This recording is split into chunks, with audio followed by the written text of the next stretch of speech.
Admiral Jake Morrison stood in the command center of Earth Defense Station Horizon watching the stars through the massive viewing window when the communication alert sounded across the bridge, the sharp, beeping noise cutting through the usual quiet hum of the station's operations, and he turned toward his communications officer, who was already working at her console with quick fingers dancing across the holographic displays.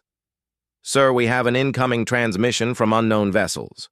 Approaching the outer system," Lieutenant Sophie Clark reported while her voice carried a note of concern that made Morrison walk closer to her station, his boots making soft sounds on the metal floor as he approached, and he could see the worry lines forming around her eyes as she studied the readings.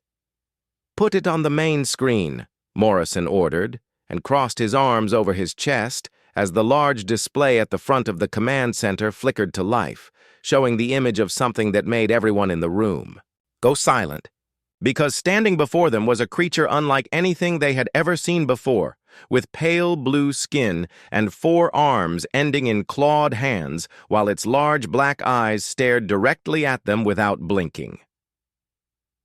"I am Commander Zixathera of the Zephyrian Collective," the alien said in perfect English, though its voice had a strange musical quality that seemed to come from somewhere deep in its throat.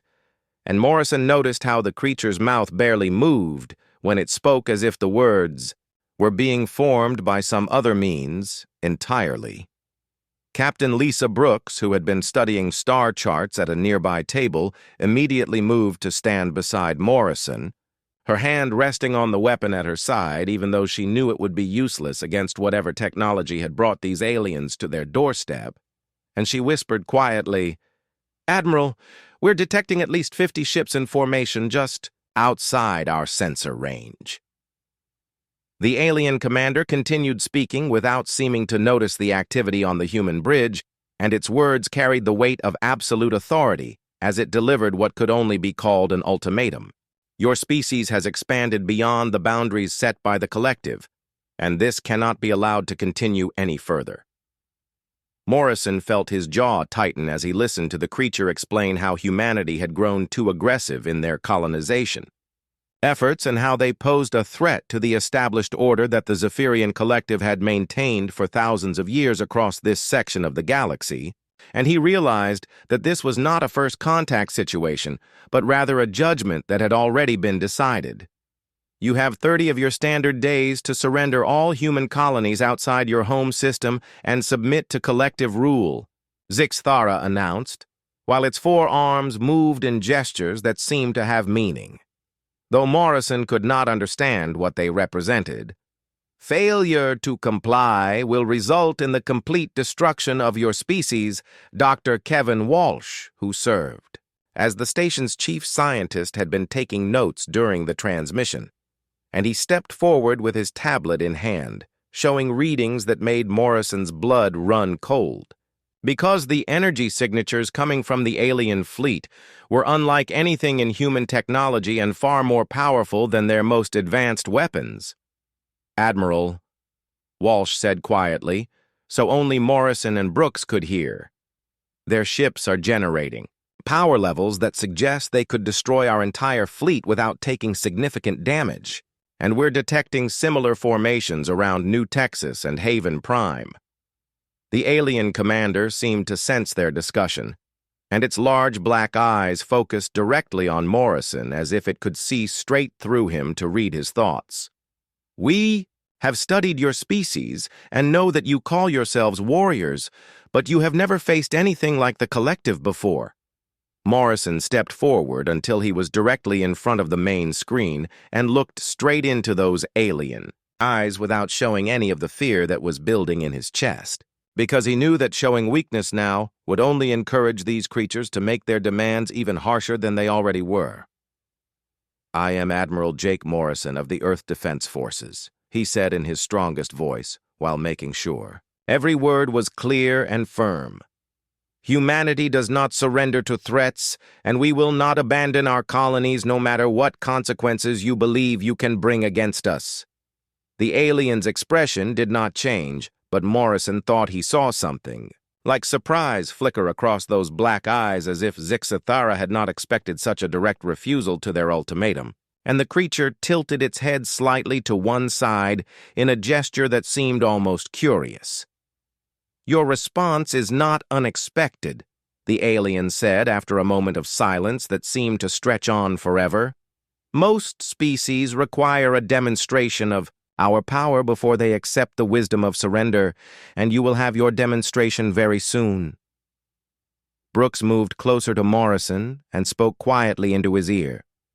"Sir, we should evacuate the civilian populations immediately and begin preparing our defensive positions." But Morrison knew that no amount of preparation would be enough against the kind of technology they were facing. Dr. Walsh was still studying his readings, and the expression on his face grew more worried with each passing second as he discovered just how outmatched humanity was in this confrontation, because the alien ships were not just more powerful, but seemed to operate on principles that human science had not even begun to understand.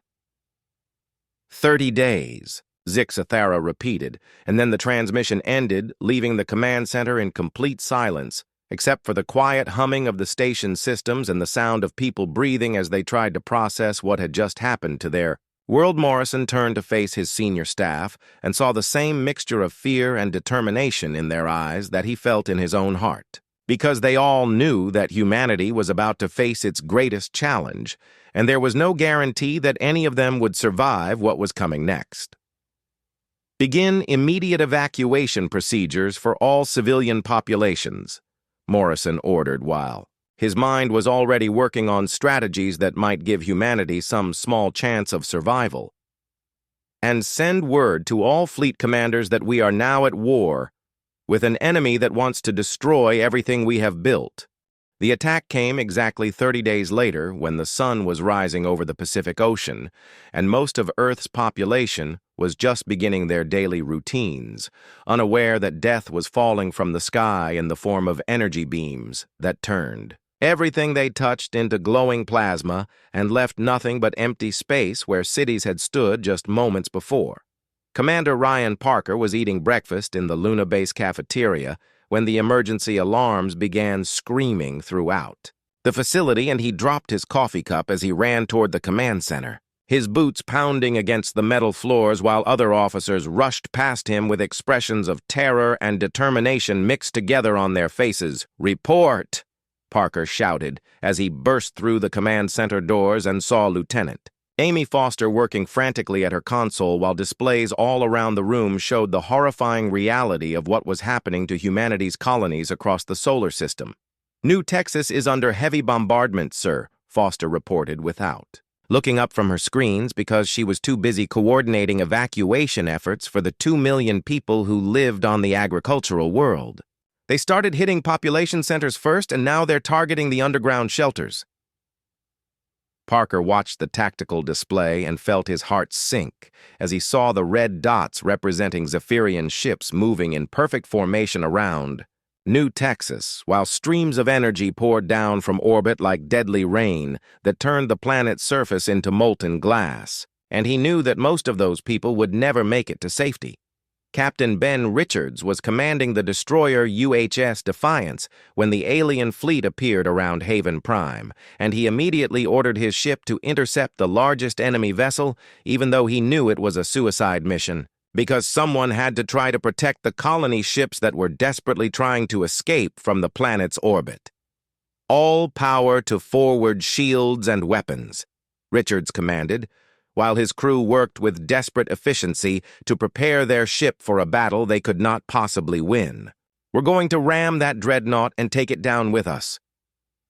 The Defiance accelerated toward the massive alien ship that was easily 10 times larger than any human vessel and bristling with weapons that could destroy entire cities. But Richards and his crew never hesitated because they knew that their sacrifice might give a few more transport ships the time they needed to escape on Earth. Admiral Morrison was coordinating the defense from his mobile command ship that moved constantly through the asteroid belt to avoid detection, while he watched his species being systematically destroyed by an enemy that showed no mercy or hesitation. In their attacks, Haven Prime has fallen, sir, Captain Brooks reported from her station while tears ran down her face because she had friends stationed on that world.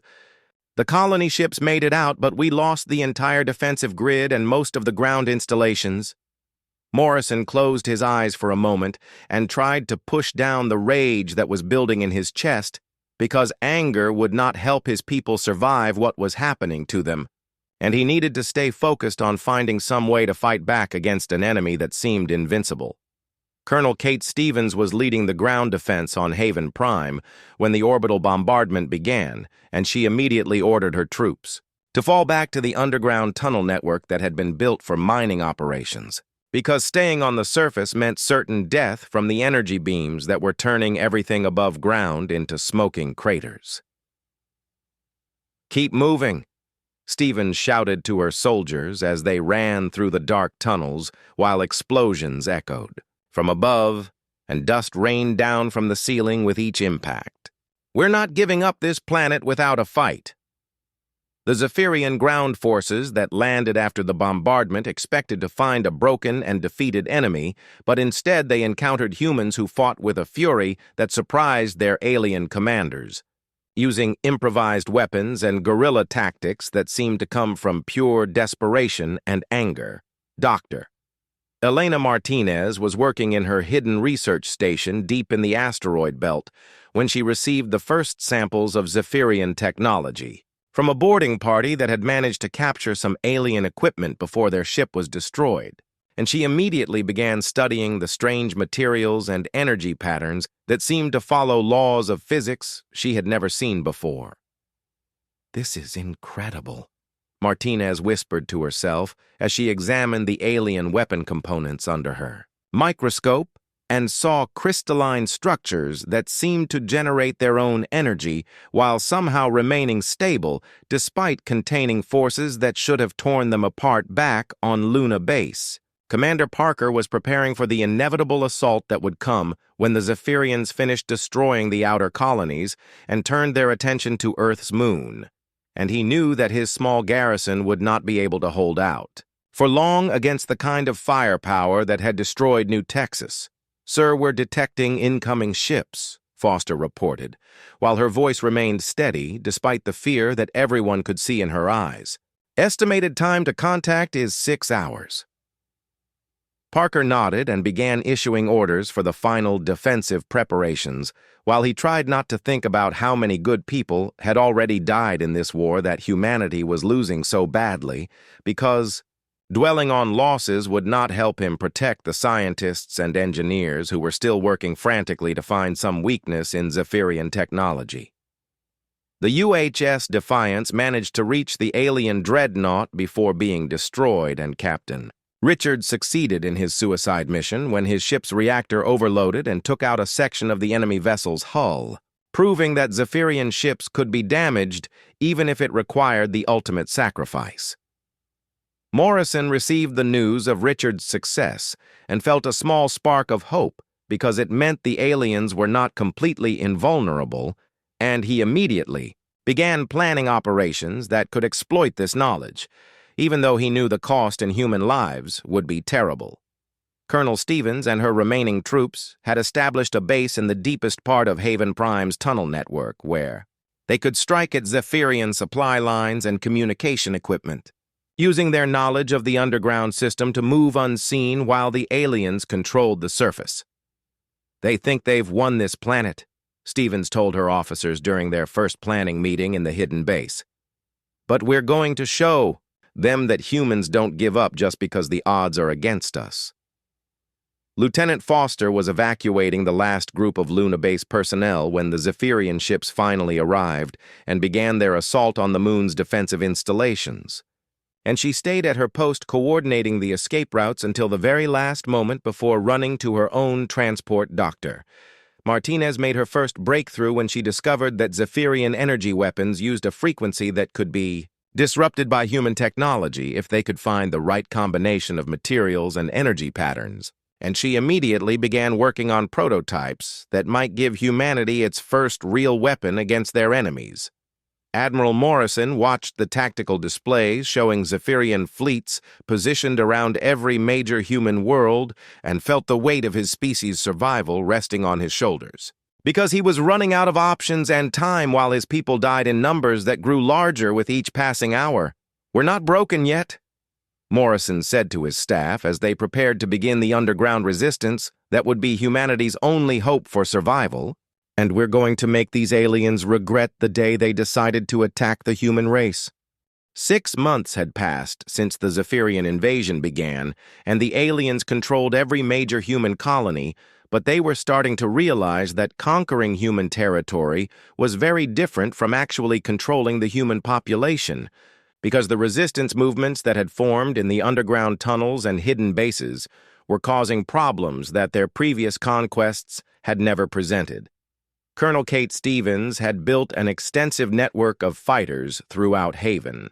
Prime's tunnel system and her people struck at alien supply convoys almost every day, using explosives made from mining equipment and weapons captured from Zephyrian patrols that had been ambushed in the dark passages where human knowledge of the terrain gave them every advantage. Hit them hard and fast, then disappear before they can respond. Stevens told her team leaders during their weekly planning meeting in the deepest part of the tunnel complex. "We're not trying to win big battles, but we're going to make them pay for every day they stay on our world." The Zephyrian commanders were growing frustrated because their standard occupation procedures were not working against humans who seemed to treat every defeat as just another reason to fight harder.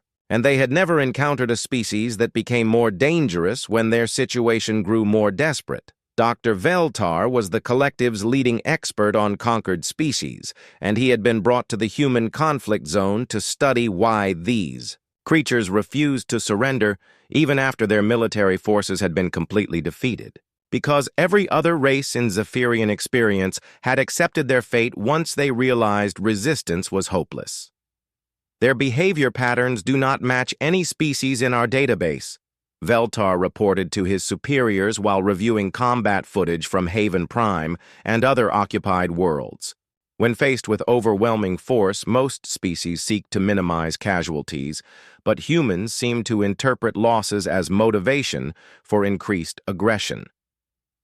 In the asteroid belt, Chief Engineer Danny Morrison had been working with a team of volunteers to establish hidden manufacturing facilities inside hollowed-out rocks that were too small for Zephyrian sensors to detect. And they were using Dr. Martinez's research to build hybrid weapons that combined human engineering with captured alien technology. "We're not trying to match their firepower," Danny explained to his workers as they assembled the first prototype energy rifle in a workshop carved from solid stone. "We just need something that can punch through their shields and give our people a fighting chance." The Zephyrians had expected human resistance to fade after a few months, when the survivors realized that continued fighting would only bring more destruction.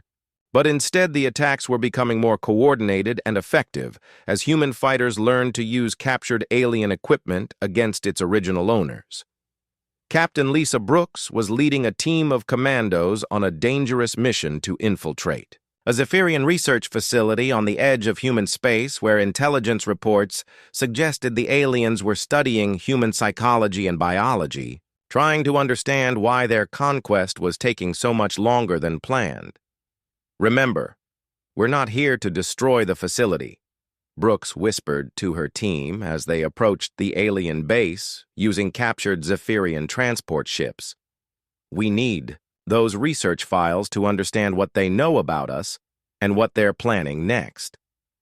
On Earth, the youth resistance movement had become a major problem for alien administrators who could not understand how children and teenagers were managing to create supply networks that moved weapons and information right under their noses. Because Jake Cooper and his sister Megan had organized hundreds of young people who knew every alley and hidden passage in their cities, adults think in predictable patterns, but kids can get into places that grown-ups never consider, Megan explained. To a group of new recruits while they met in an abandoned subway tunnel beneath the ruins of what had once been downtown Chicago. "The aliens study adult behavior, but they don't understand how we think," Dr. Elena Martinez was making breakthrough after breakthrough in her hidden laboratory as she learned to understand Zephyrian technology and found ways to modify it for human use. Because alien energy systems operated on principles that human science had never discovered but could be adapted once the underlying patterns were understood. Their shields are designed to repel conventional energy weapons, but they have gaps in the frequency spectrum that we can exploit, Martinez explained to Admiral Morrison during one of their secret meetings. If we can build weapons that produce chaotic energy patterns, their defensive systems won't be able to compensate. The Zephyrian military was requesting reinforcements from the collective leadership because they had expected to need only occupation forces after the initial conquest, but instead found themselves fighting a war that grew more difficult with each passing week. Commander Zixathara was reporting directly to the Collective High Council about the unexpected problems with the human conquest, and his analysis painted a picture that disturbed the alien leadership, because humans were displaying adaptive capabilities that exceeded anything in their experience with other species. They do not simply resist our occupation, but actively learn from each encounter and modify their tactics accordingly, Zixathara explained while displaying combat data from dozens of engagements. Every defeat teaches them something new about our capabilities, and they use that knowledge to become more effective in subsequent attacks. Captain Brooks and her team succeeded in their mission to steal research data from the Zephyrian facility, and the information they obtained revealed that the aliens had seriously underestimated human psychological resilience and adaptability, because their studies assumed that all species would respond to pressure in the same predictable ways. They thought we would break after losing our major colonies, Brooks reported to Morrison while they reviewed the stolen files. But their own research shows that humans become more creative and determined when facing extinction rather than giving up like other species. Colonel Stevens had expanded her operations on Haven Prime to include raids on alien communication networks and supply depots, using tactics that combined traditional guerrilla warfare with technical knowledge gained from studying captured Zephyrian equipment. "We're not just hiding in tunnels anymore," Stevens told her officers as they planned their next series of attacks. "We're taking the fight to them and showing these aliens that humans don't know how to quit." The resistance movements across human space were beginning to coordinate their efforts through secret communication networks that used modified Zephyrian technology to stay hidden from alien surveillance. And Admiral Morrison was emerging as the leader of a unified human resistance that operated from mobile bases scattered throughout the asteroid belt. Danny Morrison's hidden factories were producing enough hybrid weapons to equip resistance cells on multiple worlds, and the success rate of human attacks was increasing dramatically as fighters gained access to equipment that could actually damage Zephyrian forces. Dr. Veltar's continued studies of human behavior were producing results that alarmed the collective leadership because his research suggested that prolonged pressure was causing humans to evolve their tactics and technology at a rate that threatened to make them more dangerous than they had been before the invasion. "We assumed that destroying their civilization would break their will to fight," Veltar reported in his final analysis. "Instead, we have triggered an acceleration in their development that may eventually make them a threat to the entire collective." The alien high command was beginning to realize that they had made a serious miscalculation about human nature and that their standard conquest strategy was not only failing, but actually making their enemies stronger with each passing day. Martinez completed her first working prototype of a weapon that could penetrate Zephyrian shields and immediately began production plans that would allow Danny's hidden factories to manufacture the new technology in large quantities. Admiral Morrison received reports from resistance cells across human space and realized that the tide was beginning to turn because humans were no longer just surviving the occupation, but actively fighting back with increasing effectiveness. "We're not the same species we were 6 months ago," Morrison told his staff during their planning meeting. The Zephyrians wanted to break us, but instead they've forced us to become something stronger than we ever imagined we could be. 1 year after the Zephyrian invasion began, Admiral Morrison stood in the command center of his hidden base inside the largest asteroid in the belt and watched as reports came in from resistance cells across human space. Because today was the day that humanity would show these aliens what humans could accomplish when they stopped running and started fighting back with everything they had learned. Operation Phoenix begins now, Morrison announced over the secure communication network that connected resistance leaders on every occupied world, and his words triggered coordinated uprisings that the Zephyrians had no idea were coming because humans had spent months preparing for this moment in absolute secrecy on Earth. Commander Ryan Parker emerged from the underground complex where he had been training an army of volunteers who knew every street and building in their cities, and they moved through the urban landscape like ghosts who could appear anywhere and disappear just as quickly while carrying weapons that could finally match Zephyrian technology. "Remember that we're fighting for our homes and our families," Parker told his soldiers as they spread out across the city to begin their assault on alien occupation forces. "These creatures thought they could break the human spirit, but today we show them how wrong they were." The Zephyrian garrison commanders were completely unprepared for the scale and coordination of the human attacks because their intelligence had suggested that resistance activities were limited to small, isolated groups. But instead, they found themselves facing a unified force that struck simultaneously at military targets across the entire planet. Colonel Kate Stevens led her expanded army of fighters up from the tunnels of Haven Prime for the first time in months, and they brought with them weapons and tactics that had been perfected through countless underground battles, because living in the depths of their world had taught them how to use every advantage their environment could provide. "Today we take back our planet," Stevens declared as her forces moved through the mining tunnels toward their predetermined targets. "The aliens control the surface, but we know this world better than they ever will, and we're going to use that knowledge to drive them off Haven Prime forever." Dr. Elena Martinez watched from her laboratory as the first reports came in about the effectiveness of her hybrid weapons against Zephyrian forces, and she felt a surge of satisfaction because months of careful research and testing had finally produced technology that could give humans a real chance in combat.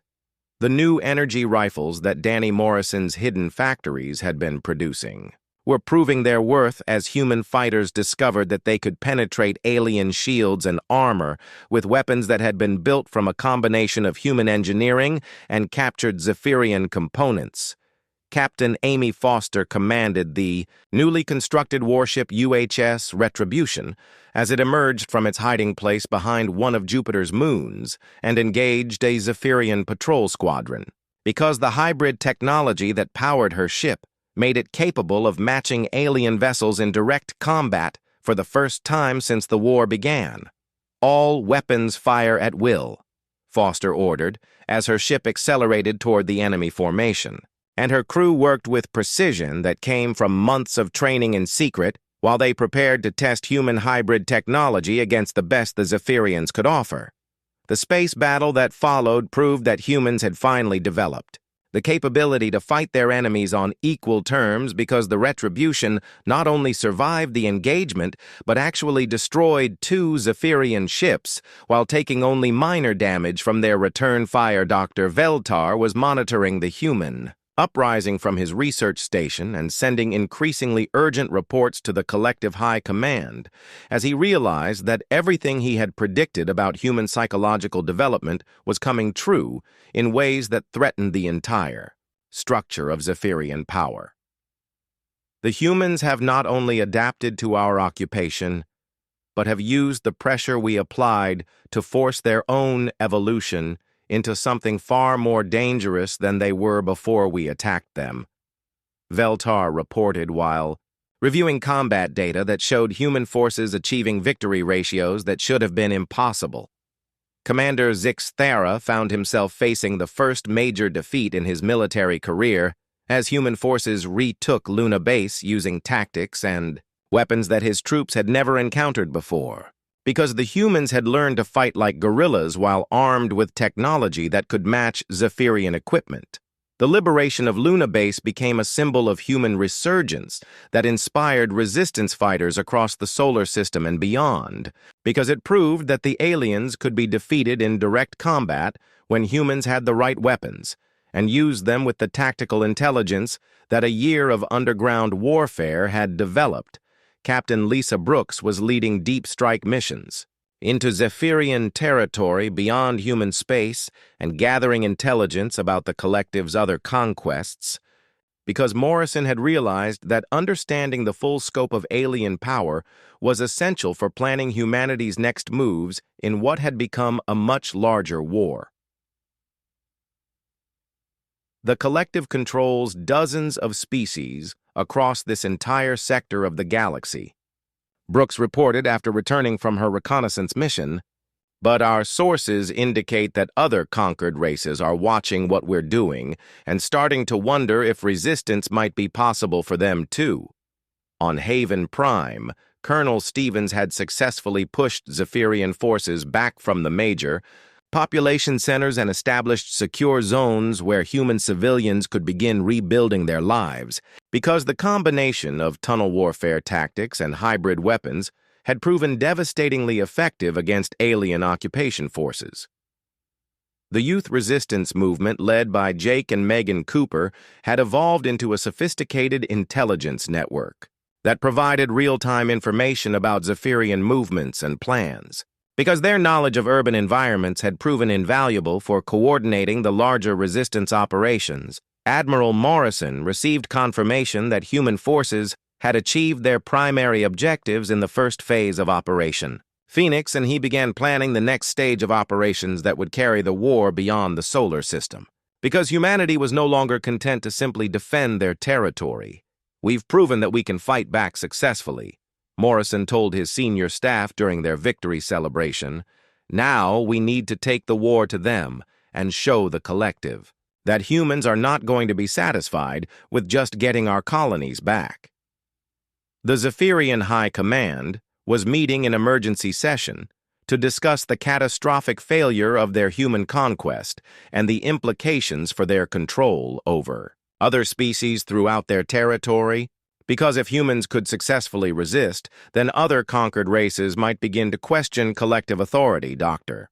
Martinez had begun work on even more advanced hybrid technologies that would give human forces additional advantages in future battles, because her analysis of captured Zephyrian equipment had revealed weaknesses that could be exploited by weapons designed specifically to target alien vulnerabilities.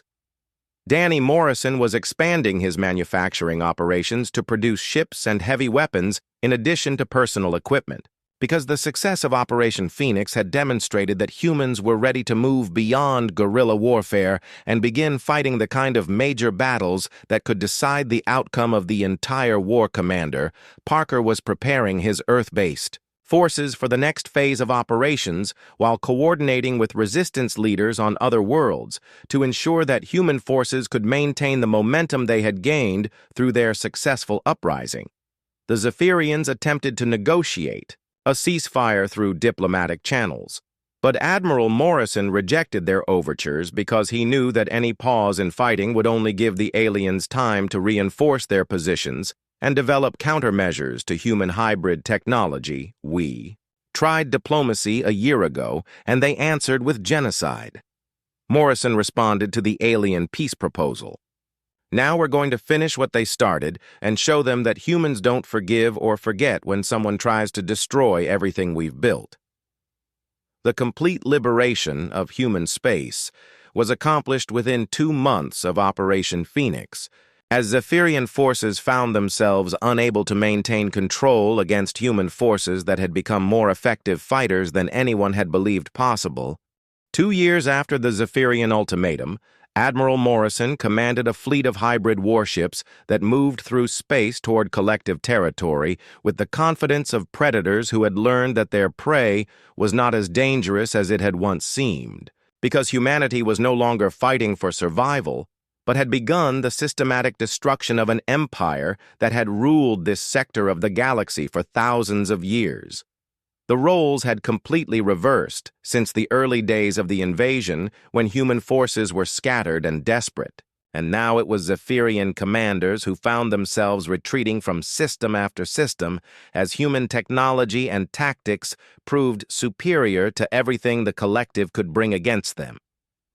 Captain Amy Foster led the advance squadron of human ships toward the Kepler 442 system, where intelligence reports indicated a major Zephyrian fleet base was located, and her orders were simple: destroy everything that could be used to threaten human space and capture any technology that might be useful for future operations. All ships maintain formation and prepare for immediate combat, Foster commanded as her fleet dropped out of hyperspace and found exactly what their scouts had reported. Because the Zephyrian base was heavily defended, but not nearly as strong as the aliens believed it needed to be. The space battle that followed demonstrated just how much human capabilities had evolved since the early days of desperate resistance, because Foster's ships moved with precision and coordination that overwhelmed Zephyrian defenses, while hybrid weapons tore through alien shields and armor like they were made of paper. On the ground, Colonel Kate Stevens had transformed from a tunnel fighter into a general commanding armies that included volunteers from multiple liberated species. Because news of human success had spread throughout collective territory and other conquered races were joining the rebellion in increasing numbers. "We're not just fighting for human freedom anymore," Stevens told her diverse group of officers during their pre-mission briefing. "We're fighting to liberate every species that the collective has enslaved, and we're going to give them the same chance at freedom that we took for ourselves." The liberation campaigns moved from world to world with unstoppable momentum as human-led forces developed tactics that combined the best strategies from multiple species. Because each conquered race contributed knowledge about Zephyrian weaknesses and methods that had never been tried in previous rebellions. Elena Martinez had established research stations throughout liberated space where teams of scientists from different species worked together to develop technologies that surpassed anything the collective had ever created, because combining human innovation with alien knowledge produced results that neither could have achieved alone. "We're not just building better weapons," Martinez explained to Admiral Morrison during one of their regular planning meetings. "We're creating an entirely new approach to science that treats cooperation as the foundation for advancement rather than the competition that drives collective research."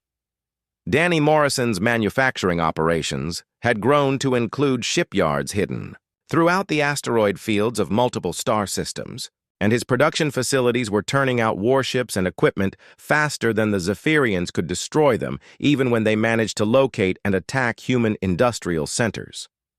The Zephyrian collective leadership was meeting in continuous emergency sessions as they watched their empire crumble under assault from forces they had never imagined could threaten their power. Because humans had accomplished something that thousands of years of collective rule had made seem impossible.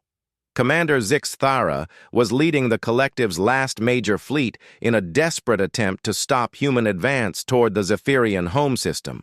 But his forces were outnumbered and outgunned by enemies who had learned to fight with a combination of human determination and alien technology.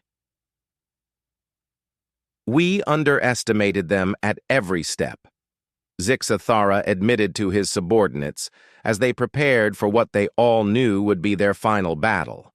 "We thought we were conquering a primitive species, but instead we created the greatest threat the collective has ever faced." Captain Lisa Brooks had become the leader of human diplomatic efforts with newly liberated species, and her job was to build the alliances that would replace collective rule with something better, because humans had learned that lasting peace required cooperation rather than domination. "We're offering you the chance to join us as equals," Brooks explained to representatives from recently freed worlds, "not as subjects or vassals, but as partners in building a civilization that respects the rights of every species to determine their own destiny." The Zephyrian attempt to negotiate a conditional surrender was rejected by Admiral Morrison, who had decided that the collective's crimes against countless species required complete dismantlement rather than reformation. because allowing any part of the old system to survive would only ensure that future generations would face the same threats. They had their chance for peace when they gave us that ultimatum 2 years ago, Morrison told the alien negotiators who had come to discuss terms. Now they get to experience what it feels like to face extinction and see if they're any better at accepting defeat than they expected us to be. Commander Ryan Parker was leading ground operations on Zephyrian colony worlds, where human forces encountered the first real evidence of how the collective had treated other conquered species, and what they found only strengthened their resolve to ensure that the alien empire could never threaten anyone again. "These aren't military targets," Parker reported as his troops discovered massive prison camps where other species had been held, in conditions that violated every standard of civilized behavior. "This is systematic oppression, on a scale that makes their attack on us look like a minor border dispute." Dr. Veltar had been captured during the fall of a collective research facility, and his interrogation provided human intelligence officers with detailed information about the full scope of Zephyrian operations throughout the galaxy, because his scientific records contained data about every species the collective had studied and conquered. The information from Veltar's files revealed that the collective controlled more than 50 different species across dozens of star systems, and their empire was held together by fear and overwhelming military superiority rather than any form of legitimate authority or cooperation. Jake and Megan Cooper had become symbols of human resistance whose story inspired liberation movements throughout former collective territory, because their success in organizing youth resistance had proven that even children could contribute to overthrowing oppressive systems when they refused to accept defeat. The speed of collective collapse accelerated as more species joined the human-led. Rebellion and Zephyrian forces found themselves fighting wars on multiple fronts against enemies who shared information and coordinated their attacks across vast distances. Admiral Morrison's fleet reached the edge of the Zephyrian home system and paused only long enough to broadcast a message that would be heard throughout collective space. Because he wanted every species under alien rule to understand that liberation was not just possible but inevitable. "This is Admiral Jake Morrison of the Free Worlds Alliance," he announced while his ships prepared for the final assault. "To all species suffering under collective rule, your liberation begins now, and to the Zephyrian leadership, you have 30 standard days to surrender unconditionally or face the complete destruction of your civilization." The irony of using the same time frame that the collective had given humanity was not lost on anyone who heard the broadcast, and Morrison felt a sense of justice as he prepared to give the aliens the same choice they had offered to his people at the beginning of this war. 3 years after the Zephyrian ultimatum that was supposed to end human expansion, Admiral Morrison stood on the bridge of his flagship watching the final collective fleet surrender without firing a shot because the alien commanders had finally realized that continued resistance would only result in the complete annihilation of their species, and they chose survival over the pride that had cost them their empire. The galaxy looked completely different now that the Zephyrian collective had collapsed and been replaced by the Free Worlds Alliance, because 53 different species had joined together in a confederation based on cooperation and mutual respect rather than the fear and domination that had held the collective together for millennia. Dr. Elena Martinez had become the director of the Alliance Scientific Council, where researchers from dozens of species worked together to develop technologies that surpassed anything previously imagined, because combining the knowledge and creativity of multiple civilizations produced innovations that no single race could have achieved alone. "We've advanced human science by centuries in just 3 years," Martinez reported to the Alliance leadership during their quarterly meeting. "But more importantly, we've created a research framework that treats diversity as a strength rather than a weakness to be eliminated," Colonel Kate Stevens now commanded. A multi-species army that served as the Alliance peacekeeping force, and her troops included former collective soldiers who had defected to fight for freedom rather than oppression. because many Zephyrians had discovered that they preferred cooperation to conquest once they were given the choice. The hardest part of this job is not fighting wars, but preventing them. Stevens explained to her diverse group of officers as they planned humanitarian missions to worlds still recovering from collective rule.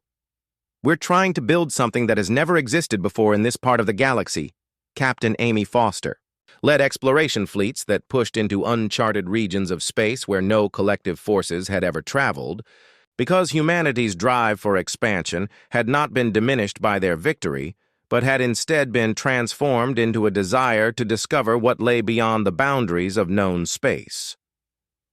The Free Worlds Alliance offered membership to any species that was willing to accept the principles of self-determination and mutual cooperation. And even former collective worlds were welcome to join if they could demonstrate genuine commitment to peaceful coexistence with their neighbors. Captain Lisa Brooks had become the Alliance's chief diplomat, and her job was to negotiate with species that had been so thoroughly dominated by the collective that they had forgotten how to make decisions for themselves, because centuries of oppression had left many civilizations unprepared for the responsibilities that came with freedom. "Liberation is just the first step," Brooks explained to newly freed populations during her diplomatic missions. "Building a society that can maintain its independence requires learning skills that the collective deliberately prevented you from developing." Danny Morrison's industrial operations had expanded to include facilities on hundreds of worlds where Alliance member species worked together to produce everything from starships to medical equipment. Because the new Confederation's economy was based on voluntary cooperation rather than forced tribute, Commander Ryan Parker was leading reconstruction efforts on former collective worlds, where Alliance engineers worked to repair the damage caused by centuries of exploitation. And his teams included volunteers from species that had never cooperated before their liberation from Zephyrian rule. The former Zephyrian leadership was offered a choice between exile to a distant system where they could establish a new colony, or integration into the Alliance structure under strict supervision, and most chose exile rather than accept the oversight that would prevent them from ever again threatening other species. Dr. Veltar had become an advisor to the Alliance Council, where his knowledge of collective psychology helped new member species understand and overcome the mental conditioning that had made them compliant subjects for so many generations. The most insidious aspect of collective rule was not the military occupation, but the systematic destruction of each species' confidence in their own abilities. Veltar explained during one of his presentations to Alliance psychologists, "Healing. That damage is more difficult than rebuilding destroyed cities." Jake and Megan Cooper had established educational programs that taught young beings from multiple species how to work together on projects that benefited entire communities, because the Alliance leadership recognized that lasting peace required teaching the next generation to value cooperation over competition. The success of the Alliance attracted attention from species in distant parts of the galaxy who sent ambassadors to learn about this new form of government that seemed to offer prosperity without oppression, and some requested assistance in overthrowing their own tyrannical rulers. Admiral Morrison had been elected as the first president of the Free Worlds Alliance, and his primary responsibility was coordinating the efforts of member species to ensure that their confederation remained strong enough to defend itself against any future threats while avoiding the mistakes that had corrupted the collective. "We succeeded because we learned that our diversity makes us stronger rather than weaker," Morrison said during his inaugural address to representatives from all Alliance worlds. "The Zephyrians tried to break us by attacking our differences, but instead they forced us to discover that cooperation is more powerful than conquest." The Alliance military was organized as a volunteer force where members from different species served together as equals, and their training emphasized defensive tactics and peacekeeping operations rather than the aggressive expansion that had characterized collective forces' research stations throughout. Alliance Space were developing new technologies that improved life for all member species, and their discoveries were shared freely rather than being hoarded by a ruling elite, as had been the practice under collective rule. Former collective worlds that chose not to join the alliance were allowed to govern themselves without interference as long as they did not threaten their neighbors. Because the alliance leadership had learned that forced membership would eventually reproduce the same problems that had destroyed the Zephyrian Empire. The transformation of human society had been as dramatic as the changes in the rest of the galaxy, because 3 years of total war, followed by the responsibilities of alliance leadership, had forced humanity to develop capabilities they had never known they possessed. Captain Foster's exploration fleets were discovering new worlds and making contact with species that had never been touched by collective influence, and their mission was to offer friendship and trade rather than demanding submission or tribute. The final irony of the war became clear when Alliance historians calculated that human expansion under the new Confederation was proceeding faster than it ever had before the Zephyrian ultimatum, because cooperation with other species provided opportunities that isolated human colonies could never have achieved. Admiral Morrison often reflected on how the greatest threat humanity had ever faced had become the catalyst for their greatest achievement. Because the aliens, who tried to destroy human civilization, had instead forced them to evolve into something far more powerful than they had ever imagined possible. The Free Worlds Alliance continued to grow as more species requested membership, and former collective territories chose cooperation over isolation, proving that the human approach to galactic politics was more attractive than any previous system that had been tried in this region of space. "They thought we would break under pressure," Morrison said during the 3rd anniversary celebration of the Alliance's founding. "But instead we rose stronger than before and showed the galaxy that there is a better way for civilizations to interact with each other." The exploration ships heading toward uncharted regions of space carried the Alliance flag and a simple message that would be broadcast to any new species they encountered, because humanity had learned that offering friendship was more effective than demanding submission when building lasting relationships with other civilizations.